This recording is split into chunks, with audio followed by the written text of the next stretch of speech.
Halo Zoomers, terima kasih sudah mengklik video ini dan mari kita amati dunia makro dan dunia mikro yang ada di sekitar kita. Zoomers, di kesempatan kali ini kita akan membandingkan 4 jenis eyepiece seperti yang Zoomers lihat di sini.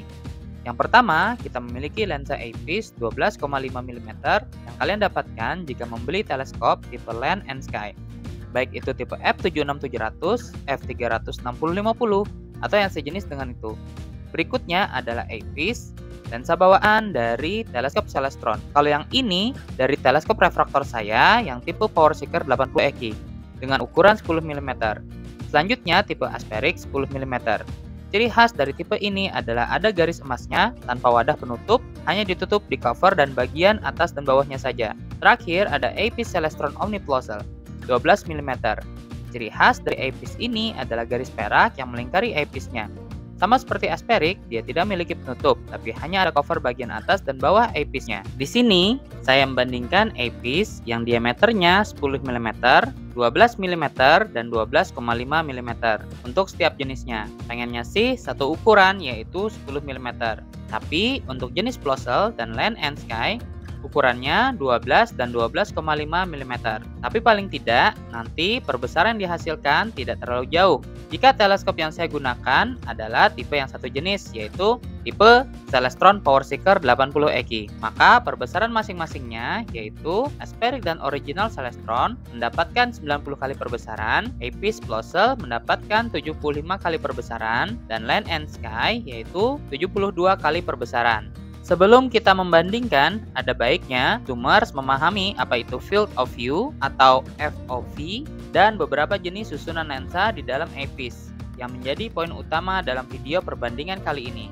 Field of view adalah ukuran sudut maksimum dari langit atau objek yang dapat diamati melalui teleskop pada satu waktu tanpa menggerakkan teleskop. Ini biasanya dinyatakan dalam derajat atau menit busur atau arc minute. Eyepiece dengan FOV yang lebih besar memungkinkan pengguna untuk melihat area yang lebih luas. Field of view dan chromatic aberration atau cacat warna saat pengamatan dari sebuah eyepiece dipengaruhi juga oleh susunan lensa yang digunakan dan ada beberapa macam susunan lensa. Tapi di sini kita bahas yang umum digunakan di pasaran ya. Dan berikut adalah beberapa susunan lensa yang sering digunakan. Di sini, jika kita perhatikan, maka untuk eyepiece Ramsden dan Huygens menggunakan sistem lensa kromatik. Kellner, Erfel, dan Plossal serta ortoskopik menggunakan susunan akromatik.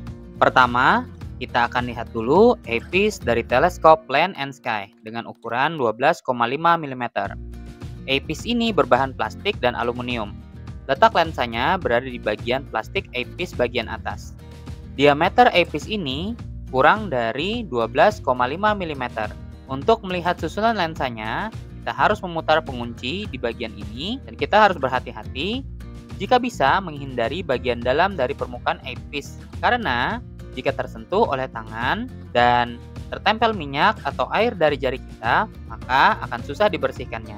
Dan inilah susunan lensa eyepiece 12,5 mm dari teleskop Land and Sky. Jika kita lihat, maka susunan seperti ini menggunakan model eyepiece Ramsden. Hal ini dikarenakan lensa bagian bawah dan yang dekat mata sama-sama datar dan bagian dalamnya yang cembung. Hal menarik di sini adalah bukaan dari eyepiece ini tidak sesuai dengan keterangan yang diberikan, yaitu kurang dari 12,5 mm. Sehingga field of view yang dihasilkan bisa jadi lebih kurang dari 30 sampai dengan 40 derajat. Selanjutnya kita akan lihat susunan dari lensa Celestron 10 mm. Lensa ini memiliki rubber shield yang berguna menghalangi cahaya yang tidak diinginkan dari luar masuk ke mata pengamat. Ini meningkatkan kontras dan kejernihan gambar yang dilihat melalui eyepiece. Eyepiece ini berbahan plastik, aluminium, dan karet. Sudah menggunakan coating lens. Bukan eyepiece di bagian atasnya sendiri, ukurannya adalah 10 mm atau 1 cm. Namun sayangnya, di bagian bawah dikurangi oleh penyangga lensa dari pabrikan Celestron itu sendiri, sehingga menjadi kurang dari 10 mm. Sekarang kita lihat susunan lensa eyepiece bawaan Celestron ini. Jika dilihat, maka susunan lensanya dia menggunakan susunan ortoskopik. Hal ini dikarenakan adanya kombinasi antara lensa cembung datar yang ada di dekat mata dan dua lensa di bawahnya. yaitu cembung-cembung dan cembung datar. Jika bagian rubber shieldnya dilepas, maka akan tampak seperti ini di bagian atas eyepiece-nya. Untuk field of view eyepiece ini berada di rentangan sekitar 40-45 derajat. Sekarang kita ke eyepiece omniplossal, atau kita sebut saja lensa plossal ya. Nah, untuk eyepiece ini bodinya full metal dan sudah ada rubber shield-nya. Lensanya juga bercoating lens berwarna hijau. Walaupun bukan atas dari lensa ini sekitar 10 mm, tapi jika kita ukur bagian bawahnya, bukaannya adalah 12 mm. Hal ini yang menyebabkan field of view-nya menjadi lebih lebar. Dan seperti inilah susunan lensa eyepiece ini jika kita buka. Nah, kalau dari gambar, maka susunan lensa plossal ini seperti ini ya. Terdiri dari susunan lensa akromatik di bagian eyepiece-nya. Hal ini dimaksudkan untuk mengurangi chromatic aberration pada saat pengamatan. Untuk FOV-nya sekitar 52 derajat, sehingga menghasilkan bidang pandang yang lebih luas dari kedua eyepiece sebelumnya. Terakhir, lensa aspheric. Dari lens yang ada di eyepiece ini, kita mengetahui jika field of view-nya sebesar 62 derajat. Dan ini menjadi yang paling lebar di antara eyepiece yang sudah kita bahas sebelumnya. Bahan dari eyepiece ini terdiri dari plastik metal dan karet, dan bagian atasnya tanpa rubber shield, dan sudah dilengkapi dengan coating lens juga. Jika kita buka bagian dalam lensanya, maka akan tampak susunan lensanya seperti ini. Susunan lensanya terdiri dari lensa cembung-cembung dan cembung datar di bagian bawah, serta cembung datar di bagian atas. Dengan susunan lensa seperti ini, maka lensa aspheric ini memiliki desain susunan lensa yang sama seperti eyepiece bawaan Celestron, namun dengan ketebalan lensa yang berbeda. Dan ini adalah bagian lensa cembung datar di bagian atas dengan penguncinya.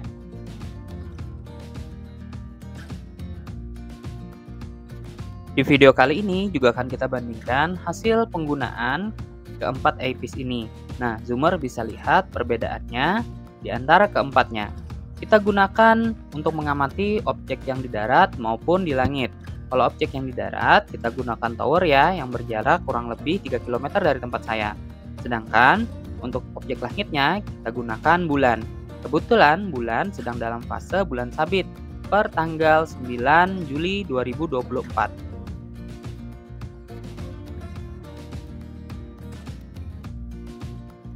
Oh ya, jika suatu saat kalian ingin membersihkan eyepiece dikarenakan kotor maupun berjamur, pastikan setelah selesai membuka, tutup rapat kembali. Coba kencangkan dan goncang pelan eyepiece. Jika masih berbunyi, menandakan eyepiece kalian masih belum rapat.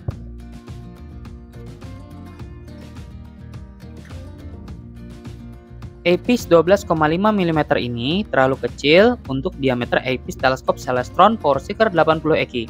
Jadi saya menggunakan adaptor dari teleskop F76700 saya.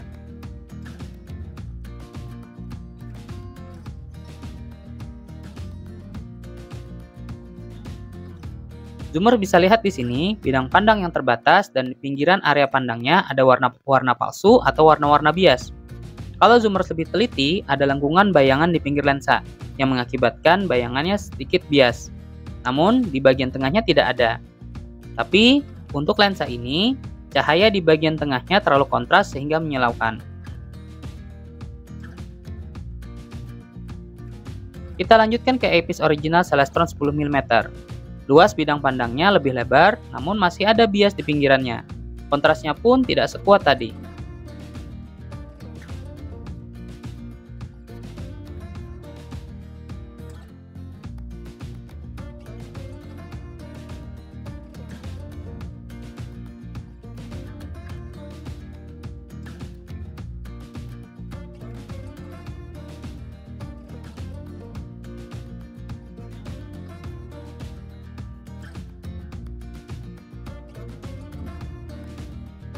Celestron Omni 12 mm plossal, jika kita bandingkan dengan eyepiece yang tadi, jelas karena eyepiece ini memiliki bidang pandang 52 derajat, maka bidang pandangnya menjadi lebih lebar.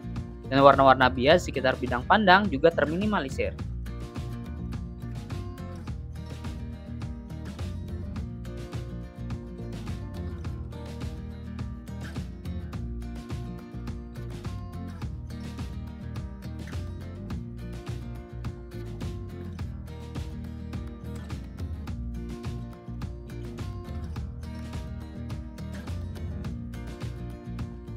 Terakhir, Apis asperik adalah apis yang memiliki bidang pandang paling lebar di antara keduanya. Dengan FOV 62 derajat, maka cakupan area pandang menjadi lebih luas dan mampu meminimalisir warna-warna bias di sekitaran area pandang.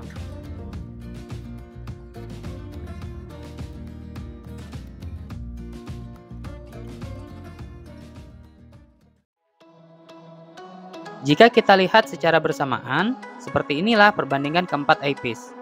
Zoomers perhatikan kontras warna, FOV, dan luas bidang pandangnya. Nah, bagaimana jika pengamatan dilakukan malam hari?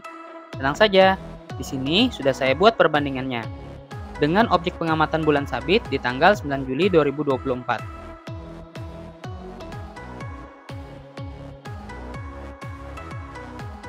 Oke Zoomers, seperti tadi video perbandingan Apis teleskop.